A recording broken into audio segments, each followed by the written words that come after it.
Çok olumlu değerlendiriyoruz. Aslında geç kalmış bir süreçtir. Bu barışın da teminatı Sayın Abdullah Öcalan'dır.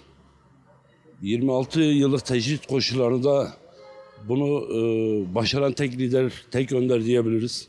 Bu yönüyle baktığında çok olumlu, halklarımız açısından çok olumlu bir gelişmedir.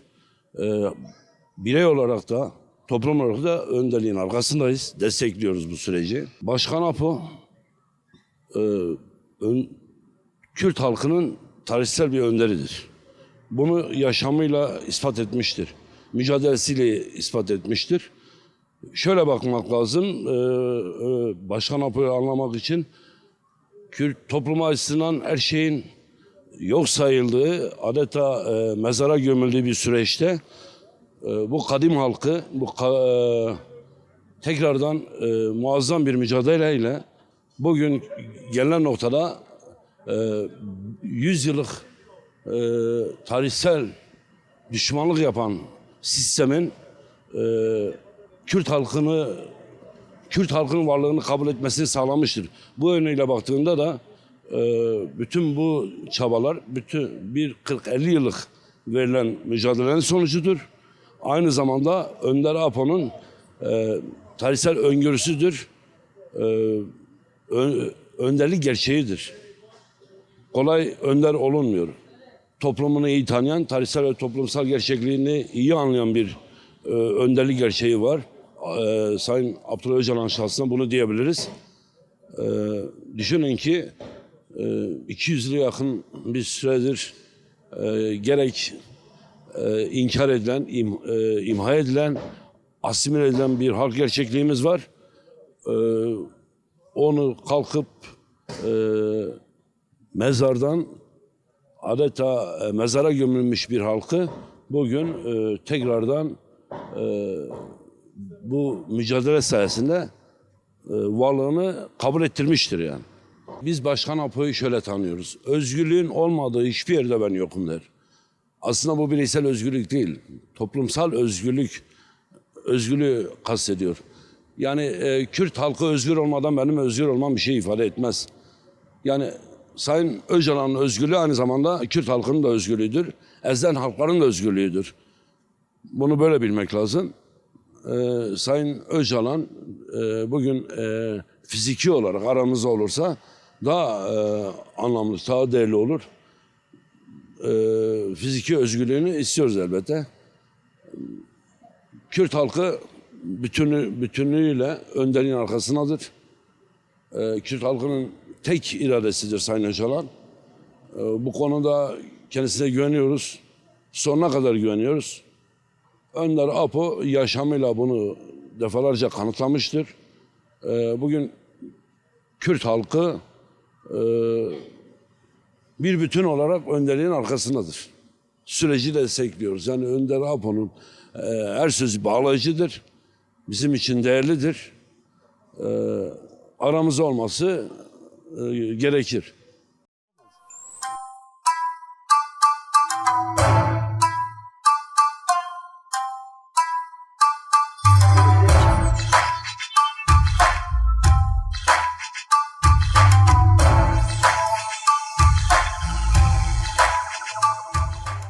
Demokratik toplum süreci doğrudur. Sayın Öcalan Türkiye'nin Orta Doğu'nun önünü açtı. Halkların önünü açtı. Şimdi önderliğin Öcalan'ın dışarıda olması lazım. Bu sürecin daha iyi, güzel yürütülebilmesi için Öcalan'ın dışarıda olması lazım. Sayın Öcalan yıllardır, yani 50 yıldır bu mücadeleyi yürütüyor. Mücadeleyi iyi kavramış, bir tohum ekmiş ve tutumlu bir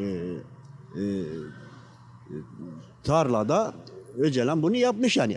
Ne kalmış? Aslında orada bir de bize kalmış yani.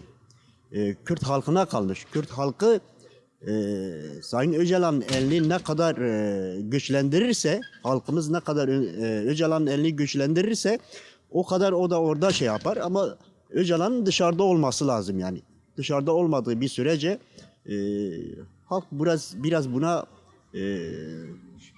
bakar yani. Şimdi Sayın Öcalan'ın sadece Kürt halkı için tek değil, bütün dünya halkları için aslında çabalayan bir Kürt önderi. Aslında biz burada olarak demeliyiz. Artık Sayın Öcalan halk onu önder olarak görüyor. Şimdi onun için bu barışın daha iyi gidebilmesi için Sayın Öcalan'ın dışarıda olması lazım. Koşulların daha iyileştirilmesi lazım. Bu şekilde diye söylüyorum yani. Barış sürecini çok iyi değerlendiriyorum. Yani bir an önce de gelmesini bekliyorum zaten.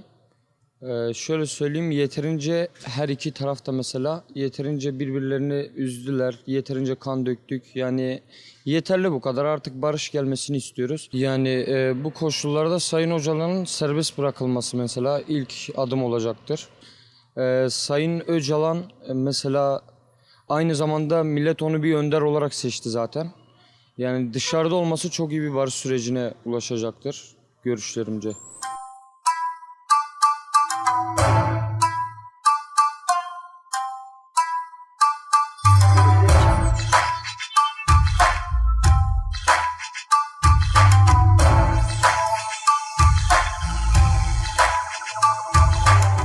Özellikle Sayın Öcalan, Önder Öcalan için şunu söyleyebilirim.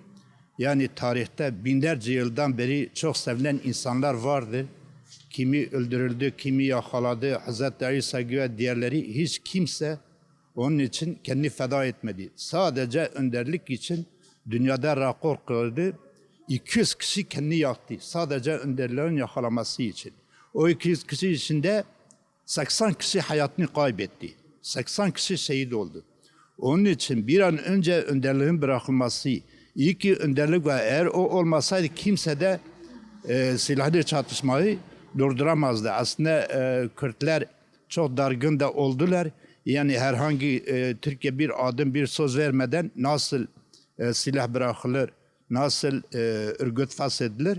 Önderlik böyle bir şey yaptı. Önderlik ne dese Kürt halkı ona bağlıdır. Onun için önderlik bizim için kırmızı çizgimizdir. Biraz önce bırakılması lazımdır. Yani kumar gibi, uyuşturucu gibi alışkanlık, milliyetçilik, ırkçılık yapmasınlar. Kürtler de kazanır, Türkler de kazanır. Eğer Önder Apo serbest bırakılırsa artık her şey yoluna gidecek, demokrasi olacak. Orta Doğu'da Türkiye Avrupa Birliği'ne de katılacak ve zenginlik bakımında da zaten Türkiye zengindir ama bu silahlı çatışmanın yüzünde işte anlatılıyorlar. 3 trilyon 500 milyar masraf edilir. 3 trilyon 500 milyar Türkiye'nin yeniden yapılması parasıyla. Eğer Türkiye ile başka bir ülkenin arasında 41 yıl çatışma, savaş olsaydı bu kadar masraf gitmezdi. İşte iç savaşın sebebi budur. İç savaş çok tehlikelidir, çok zordur. Onun için 25 milyon Kürt'ü hiçe saymasınlar. Yazıktır. Hiçe sayılırsa olmaz ve yeniden süreç bozulur. Demokrasi olmazsa olmazımızdır. Çok çok teşekkür ederim.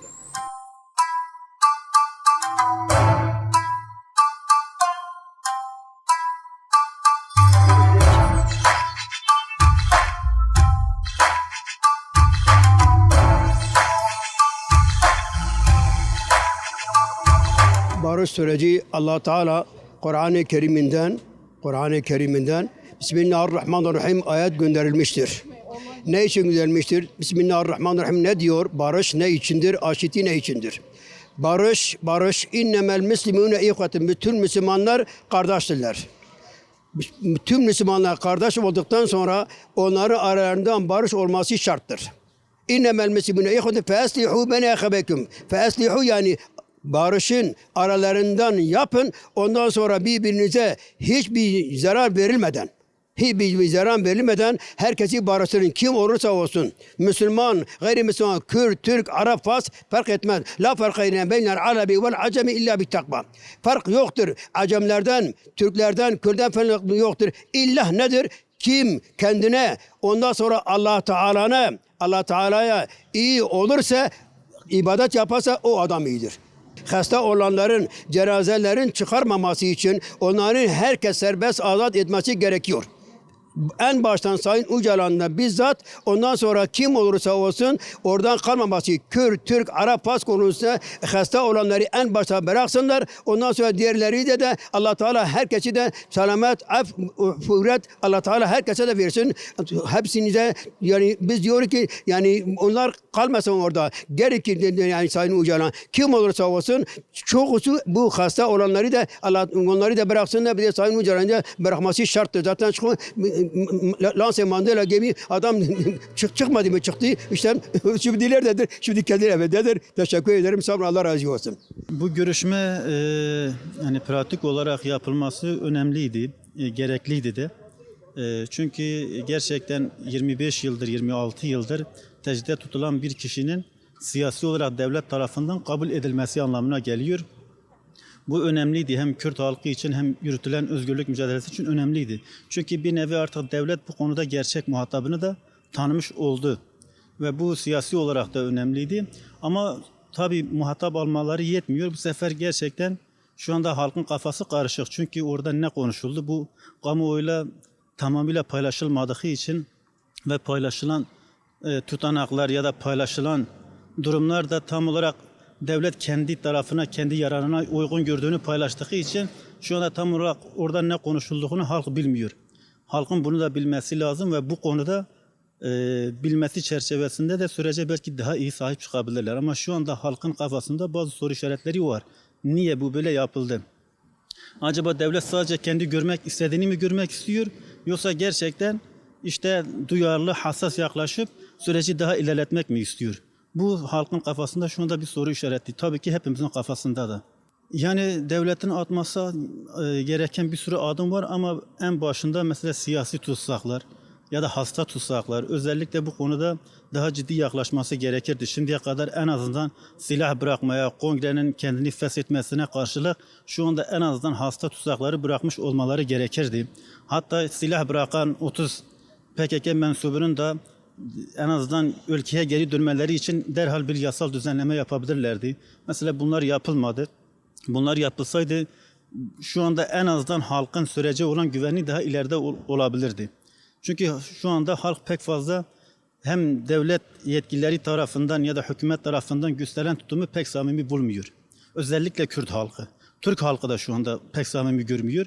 Bunu istemeyen çevreler haricinde diyorum. İsteyen çevreler bile şu anda bir samimiyet bekliyor ve maalesef bu samimiyet şu anda gösterilmiyor. Bugüne kadar Orta Doğu'da hiçbir önderlik halk tarafından ya da o halk tarafından, bütün halk tarafından benimsenmiş değildir.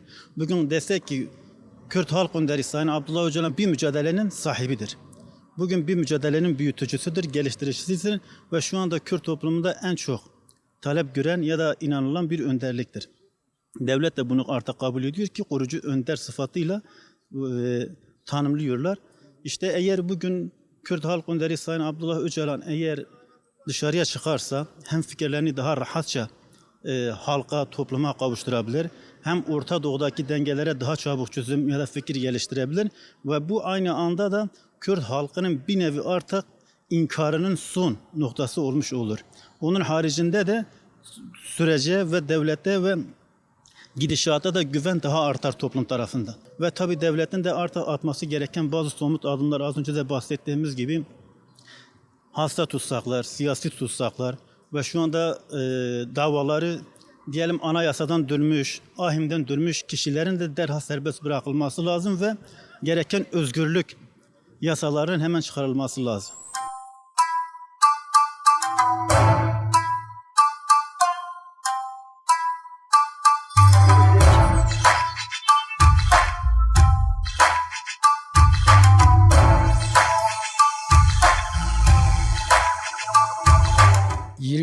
Şubat'tan itibaren Sayın Öcalan'ın verdiği bu mesajdan, o mesajla ilgili söylediği her lafın yerine getirildi.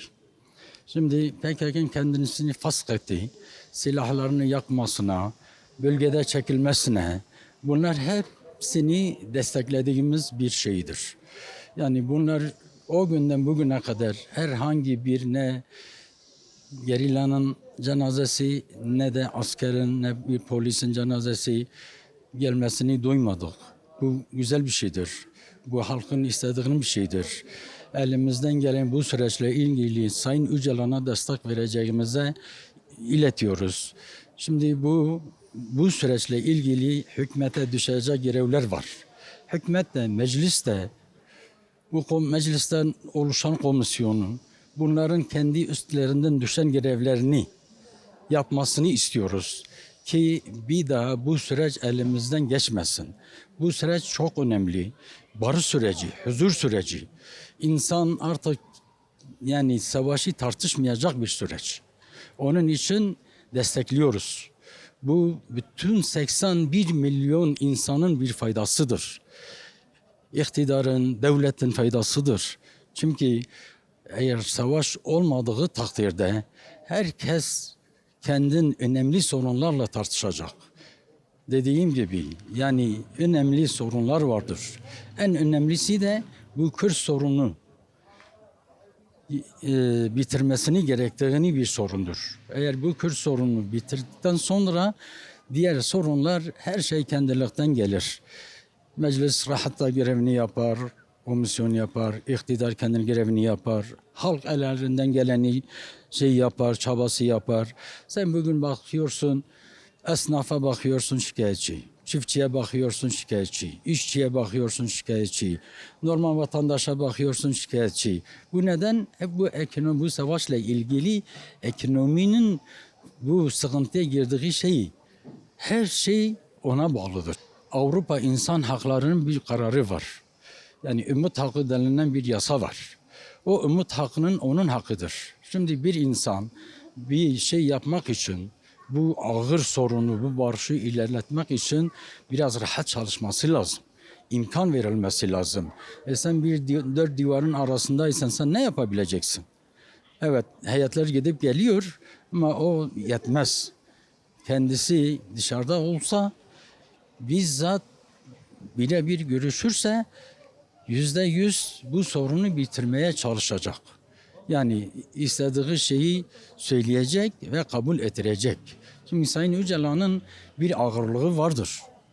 Yani bütün şeye ağırlığı vardır. Halka hitap ettiği zaman halk destek veriyor. Örgüte ettiği zaman örgüt kabul ediyor. Siyasi partiler, demokratik insanlar destek veriyor. Aydın insanlar destek veriyor. En önemlisi 2 gün önce İstanbul'da bir konferans oldu. O konferanstan çok iyi mesajlar verildi. En değerli insanlar, aydınlar, profesörler, doçentler, doktorlar hepsi katıldılar o konferansa. Hepsi de bu barışa destek verdiler. Sayın Öcalan'a destek verdiler. Bu barışı sonuna kadar bitirmesi için.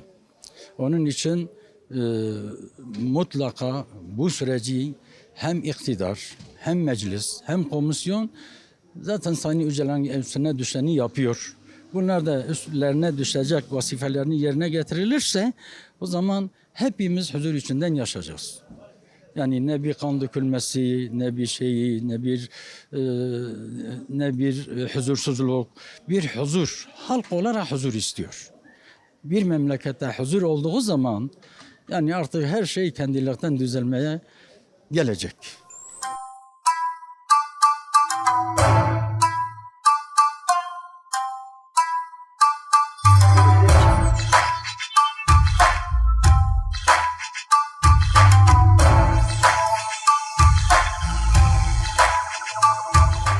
Şimdi her şeyden önce bu barışı Kürdistan halkına ve bizim toplumumuza inşallah vesile olacak da özgürlüğe getirecektir. Kürdistan halkı için ve Orta Doğu halkı için umarım çok iyi olacaktır. Evet, bizim milletvekillerimiz gittiler, görüştüler. İyi bir sonuç almışlar. Öyle bir sonucun birkaç kelimesi daha doğrusu bizim toplumumuza önerdiler. Bu demokrasi, eğer Türkiye demokrasi gelirse başkan dediğini yapsalar, bizim başkanımız yani Önder Apo'nun dediğini yapsalar, değil Türkiye'ye Orta Doğu'ya güzel bir özgürlük gelecektir. Ve bu özgürlük doğrultusunda herkes bir refaha kavuşacaktır, bir umut olacaktır. Kürt halkı ezilen bir haktır. Daha doğrusu Orta Doğu ezilen bir haktır. Çünkü ezilen haklar her zaman egemenlere karşı yani az bir şey de olsa bir mücadele vermişler. O mücadele doğrultusunda da özgürlüğe kavuşmuşlar. Vietnam'ı ele alırsa Vietnam yaklaşık 5000'e yakın ihanet çıktılar ama bu ihanetler doğrultusunda Ho Chi Minh, GİAP çok güzel bir değerlendirme kendi özgürlüğüne kavuştular. Kendi halkının. Bizim de aynı yerdedir. Bizim de yani şimdi ele aldığımız zaman Başkan Apo'da ve 4 tane, 5 tane arkadaşıyla birlikte ortaya çıktıktan sonra bu mücadeleyi nereden nereye bize getirdiler. İnşallah bundan sonra da o özgürlüğe kavuşacağız. Ama Kürt halkı özgürlük bir haktır. Susamış bir haktır. Özgürlüğe susamış bir haktır. Ve bu özgürlük doğrultusundan inşallah bizimkiler de kavuşacaklardır. Şimdi her şeyden önce Başkan Apo Kürt halkının bizim açımızda, ben kendim açımda diyorum, Kürt halkının başkanıdır. Ve bu Kürt halkı onun çizgisinden, onun yolundan, onun ideolojisinden mücadelesine kavuşmuştur. Ve bugün elbette ki bizim çizgimizdir, kırmızı çizgimizdir. Elbette ki ona bir laf gelirse bütün Kürtler haklığa gelir. Yanlış yapsalar Kürtler haklığa gelir. Hele PKK'ya gelir. Bugün başkan her ne kadar 4 duvar arasındadır. Fakat düşüncesiyle, ideolojisiyle, anlayışıyla bizim içimizdedir. Biz kendi içimizden taşıyoruz. Ve bugün özgürlük olursa, yani Başkan Apo özgürlüğe kavuşursa, bütün Türkiye özgürlüğe kavuşacaktır. Bütün ezilen haklar ortaya kavuşacaktır. Ve bütün Orta Doğu, hele Orta Doğu'da düşünen bütün dünya. Ve bunu düşünceni savunuyorlar. Ve bu düşüncenin doğrultusundan Kürt halkı da Türkiye'de de kendi özgürlüğe kavuşacaktır yani. Kesin bu kesindir yani. Biz bunu diyebiliriz.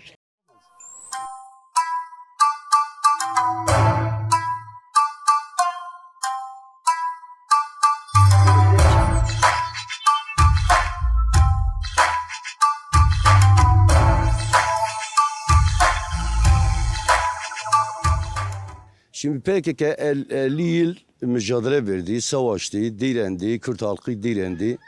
Bir noktaya geldi. Şimdi bu noktadan sonra artık gelişen Orta Doğu koşulları, mevcut durum böylesi bir yaklaşım gerektirdi. PKK ilk başta aslında görevini yaptı, tarihsel görevini yaptı. 45-50 yıl mücadele verdi. Kürdistan'da bir savaş oldu. Red ve asimilasyon inkara karşı bir duruş sergilendi. Ve gelinen aşamada aslında bu süreç tamamlanmıştır. Yani Kürdistan'da aydınlanma olayı tamamlanmıştır. Bu saatten sonra artık demokratik toplum süreci, yani daha doğrusu demokratik siyasetle, siyasal mücadeleyle Kürt gerçeğini artık, Kürt mücadelesini yürütülecektir. Bu konuda duyarlı olmak lazım. Bu konuda herkes elinde geleni yapması lazım. Önderliğe sahip çıkmamız lazım. Bu sürece sahip çıkmamız lazım. Şimdi elbette önderlik Kürt halkının iradesidir. Bizim irademizdir. Beklentimiz de bu yönde. Kürt halkının da beklentisi bu yönde. Zaten önderlik özgürleşmese bu iş olmaz yani. Gerçekçi olmak lazım. Şimdi birinci derecede irade önderliktir. Beklentimiz de bu yönde. Bizi gerçekten küllerimizde yaratan önderliktir. Başkan Apo'dur. Yani PKK öncesinde Kürdistan kapkaranlıktı. PKK bir ampul gibi açıldı. Gerçekten bizi Kürdistan'ı dünyaya tanıttı. Aydınlattı, Kürdistan'ı aydınlattı. Ulusal bilinç gelişti, ulusal şuur gelişti. Aide duygusu gelişti. Ya PKK öncesinde gerçekten biz kendimizi tanımlayamıyorduk. Kimliğimizi tanımlayamıyorduk. Kendimizi tanımlayamıyorduk. O kadar böyle asimile olmuştuk. Kendi realitemizde, gerçeğimizde, kimliğimizde, kültürümüzde, her şeyimizde biz uzaklaşmıştık. Ama PKK birlikte gerçekten Kürt halkına ulusal bilinç verdi, ulusal şuuru verdi. Hayde duygusu gelişti bizde. Artık Kürdistanlı olduğumuzu, bir halk olduğumuzu, bir ulus olduğumuzu PKK'nın sayesinde biz bunu öğrendik.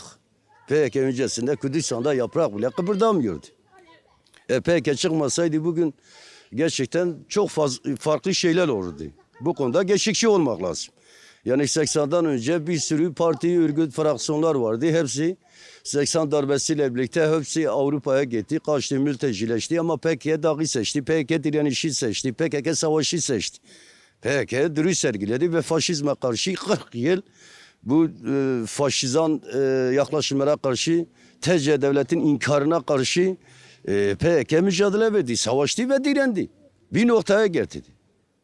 Şimdi bu noktadan sonra Önderlik zaten fark etti. Biz gerilla görevini yaptı. PKK tarihsel görevini yaptı. Savaştı. Direndik. Kendimizi kabul ettik. Dünyaya tanıttık. Dünyaya kabul ettirdik. Ne onlar bizi yendi ne biz onları yendik. Ama bizim kazanımlarımız daha çok. Şimdi Önderlik bu sefer savaşı durdurdu. Daha çok böyle demokratik siyasetle, demokratik yaklaşımlarla Önderlik bu süreci götürmeye çalışıyor. Yani şunu söyleyeyim, PKK kesinlikle ne bir ulusal harekettir ne de sınıfsal harekettir. İkisini iç içe götüren bir harekettir. PKK'nın tüm siyasetine yön veren sosyalist ideolojidir. Ama biz Önderliği, PKK'yı anlamıyoruz, algılayamıyoruz, yetersiz kalıyoruz. Bundan dolayı şimdi mevcut durum ortadadır. Yani Önderliğin özgürlüğüne ilişkin elbette zaten başta da söyledim, önderlik olmadan gerçekten bu iş olmaz. Şimdi birinci baş müzakereci önderliktir. Başkan APO'dur. Dünya da biliyor, Türk devleti de bunu çok iyi biliyor. Yani önderlik sen adaya tıkatmışsın, ondan sonra süreç diyorsun, şu diyorsun, bu diyorsun. Tamam. Madem bu halkın önderi, bu halkın iradesi PKK'yı feshedecek kadar, dağıtacak kadar, bitirecek kadar eğer bir güçlü bir talimata, bir iradeye sahipse o zaman bu devlet de bu önderliği esas almak zorundadır. Sonuçta şunu söyleyeyim, demokratik toplum paradigması aslında mantıklı ve gerçekçidir. En doğrusu da budur. Herkes çalışması lazım, herkes kendi katması lazım.